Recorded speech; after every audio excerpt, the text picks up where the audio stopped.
ഞങ്ങൾ Nexa systems IP ക്യാമറകളുടെയും alarm സിസ്റ്റത്തിൻ്റെയും അതുപോലെ തന്നെ വീഡിയോ ഡോർഫോൺ ഗേറ്റ് ഓട്ടോമേഷൻ ഇങ്ങനെയൊക്കെ ചെയ്യുന്ന സ്ഥാപനമാണ്.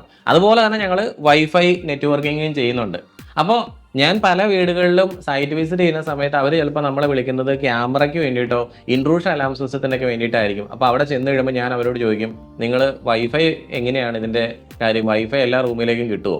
അപ്പോഴാണ് അവർ എന്നോട് പറയുന്നത്, ശരി അവർ നമ്മുടെ എയർടെലിൻ്റെ ആൾക്കാരൊക്കെ വന്നിട്ട് അല്ലെങ്കിൽ കേരള വിഷൻ്റെ ആൾക്കാർ വന്നിട്ട് കണ്ടിട്ടുണ്ട്, അവർ ഇൻ്റർനെറ്റ് തരാമെന്ന് പറഞ്ഞിട്ടുണ്ട്, അവരൊരു വൈഫൈ റൗട്ടർ നമുക്ക് തരുന്നുണ്ട്, അത് എല്ലായിടത്തേക്കും നമുക്ക് കിട്ടിയില്ലേന്ന്. അപ്പം ഞാൻ അവരോട് പറയും, അതൊരു ബേസിക് വൈഫൈ റൗട്ടറാണ്. ആ ബേസിക് വൈഫൈ റൗട്ടർ കൊണ്ട് നിങ്ങളുടെ എല്ലാ റൂമുകളിലേക്ക്, ഇപ്പോൾ 2500 അല്ലെങ്കിൽ 2000 സ്ക്വയർ ഫീറ്റ് ഉള്ള ആ വലിയൊരു വീട്ടിലേക്ക് എല്ലാ മുക്കും മൂലയിൽ നമുക്ക് ഇൻ്റർനെറ്റ് അല്ലെങ്കിൽ വൈഫൈ നമുക്ക് കിട്ടില്ല. അതിൻ്റെ ഫുൾ സ്ട്രെങ്തിൽ നമുക്ക് യൂസ് ചെയ്യാൻ സാധിക്കില്ല. അതായത് ഒരു ബ്ലൈൻഡ് സ്പോട്ട് ഇല്ലാതെ നിങ്ങൾക്ക് ഇൻ്റർനെറ്റ് കിട്ടാൻ വേണ്ടിയിട്ടാണ് ഇതേപോലെയുള്ള മെഷ് വൈഫൈ റൗട്ടർ യൂസ് ചെയ്യണത്.